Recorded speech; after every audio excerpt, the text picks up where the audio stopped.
Welcome to my channel happy kitchen. বন্ধুরা, শীতের শেষ মরশুমে এসে শীতের সবজি দিয়ে একটা মিক্সড ভেজিটেবল আচার করে আমি আপনাদের সামনে আজকে প্রেজেন্ট করব। তো এই আচারের টেস্টটা কিন্তু খুবই সুন্দর হয়, টক, মিষ্টি এবং ঝাল মেশানো। আর আমার এই রেসিপি যে আচারের, এই রেসিপি আমার আরও আছে চ্যানেলে, সেটা দেখার জন্য আপনাদেরকে আই বাটন অথবা ডেসক্রিপশান বক্সে লিংক আছে শেয়ার করা, সেটার থেকে আপনারা বাদবাকি আচারের রেসিপি আমার পেয়ে যাবেন। তো চলুন আর বেশি দেরি না করে আজকে আমি আচারের প্রসেসটা শুরু করছি। চলুন তাহলে দেখে নিচ্ছি রান্নাটা করতে আমার কি কি লাগছে।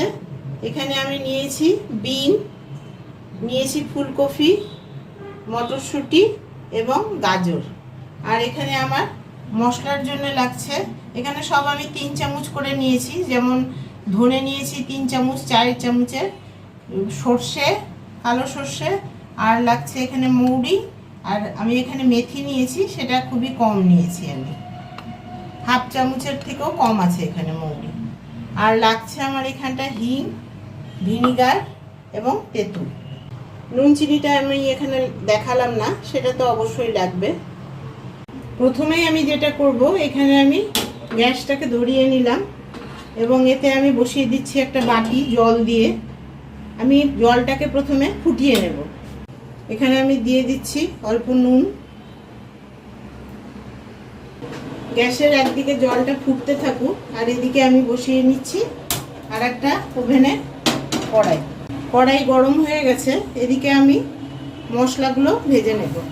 সব মশলাগুলোই আমি একসাথে দিয়ে দিচ্ছি।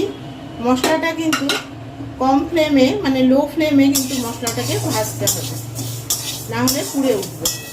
মশলা ভাজার সময় কিন্তু ক্রমাগত এইভাবে নেড়ে যেতে হবে। আমার মশলাটা ভাজা হয়ে গেছে, একটা সুন্দর অ্যারোমা বেরিয়েছে। এবার গ্যাসের ফ্লেমটাকে আমি অফ করে দিচ্ছি। অফ করে দেওয়ার পরেও আমি একটুখানি, যেহেতু কড়াইটা গরম আছে সেহেতু আমি এটা নেড়ে যাব। মশলাটা ভাজার পরে আমি এটা একটা প্লেটে নামিয়ে নিয়েছি।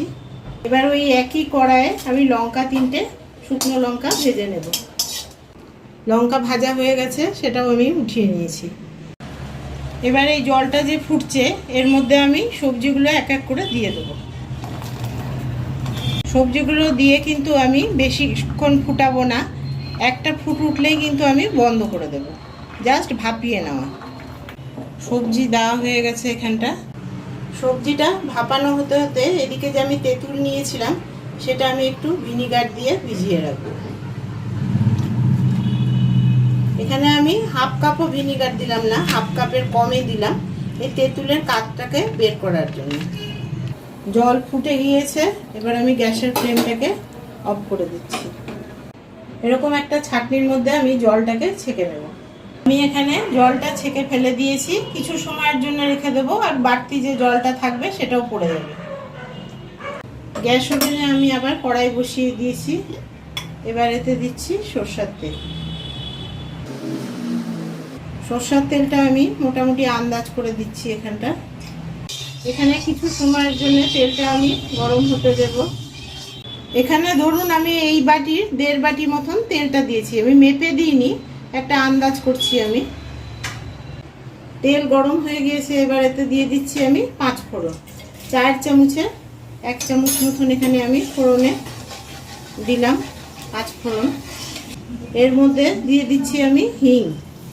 হিং দেওয়ার একটাই কারণ, হিং দিলে পরে আচার অনেক ভালো থাকে অনেক দিন পর্যন্ত, আর হচ্ছে একটা সুন্দর গন্ধ বেরোবে এবং টেস্টটাও খুব ভালো হবে। হিং দেওয়ার পরেই আমি এই তরকারিগুলোর মধ্যে দিয়ে দিচ্ছি। এবার আমি ভালো করে নেড়ে চেড়ে নেব। এটা কিন্তু ভাজা ভাজা হবে না, জাস্ট তেলের মধ্যে একটু নাড়াচাড়া করেই এটাকে আমার তৈরি করতে হবে। এতে দিয়ে দিচ্ছি আমি এরকম ছোট চামচের 1 চামচ মতন হলুদ দিচ্ছি, ওই ছোট চামচেরই 1 চামচ লঙ্কা গুঁড়ো। লঙ্কা গুঁড়োটা আমি এখানটার শুকনো লঙ্কা গুঁড়োটা কম ইউজ করছি, কারণ অলরেডি আমি লঙ্কা ভেজে রেখেছি, এতে দেব। বেশি ঝাল হলেও আচার ভালো লাগবে না। আমি এখানে হাফ চামচ মতন নুন ইউজ করছি, কারণ আমি অলরেডি নুন দিয়ে কিন্তু সবজিগুলো একটু ভাপিয়ে নিয়েছি।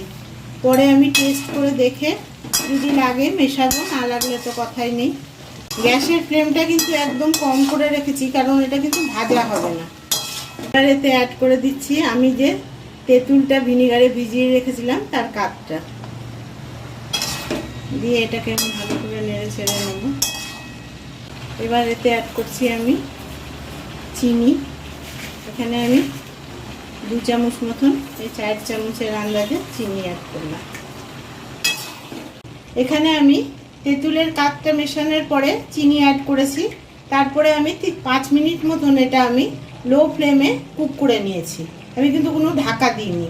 এবার গ্যাসের ফ্লেমটা মাঝে মাঝে একটু নেড়ে চেড়ে দিয়েছিলাম। এবার গ্যাসের ফ্লেমটা আমি অফ করে দেব। শুকনোভাবে যে মশলাটা ভেজে নিয়েছিলাম সেটা ঠান্ডা করে আমি গুঁড়ো করে নিয়েছি।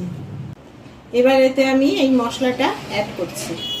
একবারে পুরো মশলাটা দেব না, কিছুটা দিয়ে আমি ভালো করে নেড়ে চেড়ে নেব। এবার আবার মশলা দিলাম, দিয়ে আবার ভালো করে এটা নেড়ে চেড়ে নেব। এখন কিন্তু গ্যাসের ফ্লেমটা আমি অফ করে দিয়েছি। এবার আমি কড়াই থেকে এরকম একটা বোলে ট্রান্সফার করে নিচ্ছি আচার। আমি যতটা মশলা আপনাদের দেখিয়েছিলাম পুরোটা কিন্তু আমি এখানে অ্যাড করিনি। টেবিল চামচের 2 চামচ মতন মশলা আমি আলাদাভাবে সরিয়ে রেখেছি। এবার ওই কড়াইটা আমি না ধুয়ে তার মধ্যে দিয়ে দিচ্ছি আরও কিছুটা তেল। তেলটা এখানে গরম করে নেব। তেল গরম হয়ে গিয়েছে, এবার গ্যাসের ফ্লেমটা আমি অফ করে দিচ্ছি। তারপরে আমি একটু নাড়িয়ে নেব ভালো করে। নিয়ে আমি এখানে দিয়ে দিচ্ছি 2 চামচ মতন কাশ্মীরি লঙ্কার গুঁড়ো। এটাতে আচারের কালারটা খুব সুন্দর আসবে, কিন্তু গ্যাসের ফ্লেমটা কিন্তু অফ করে দিতে হবে। সাথে সাথেই নেড়ে চেড়ে এই আচারের মধ্যে তেলটাকে ঢেলে দিতে হবে। এবার ভালো করে ওই যে তেলটা ঢেলে দিলাম সেটা মিশিয়ে নেব। আচারটা এখনো গরম আছে, সেই জন্য এটা ঠান্ডা হতে দেব। একটা ঝুড়ি দিয়ে ঢেকে রেখে দেবো। তারপরে ঠান্ডা হয়ে গেলে সেটা আমি বয়ামে ভরবো। তবে এই আচার কিন্তু সাথে সাথেই খাওয়া যাবে না, কমসে কম 10 দিন মতন এটাকে টাইম দিতে হবে। তাহলে ভেজিটেবিলগুলো খুব সুন্দরভাবে নরম হয়ে যাবে, তখন খেতেও ভালো লাগবে। আরও একটা কথা বলছি, এখানে আপনারা ভাবতে পারেন যে অনেকটাই তেল লাগলো, কিন্তু যেহেতু এটা তেলের আচার, তেলের পরিমাণটা একটু বেশিই লাগবে এখানে। যদি আপনাদের এই রেসিপিটা ভালো লেগে থাকে তাহলে লাইক, শেয়ার, কমেন্ট এবং সাবস্ক্রাইব করতে ভুলবেন না। দেখা হচ্ছে পরের ভিডিওতে। Thank you.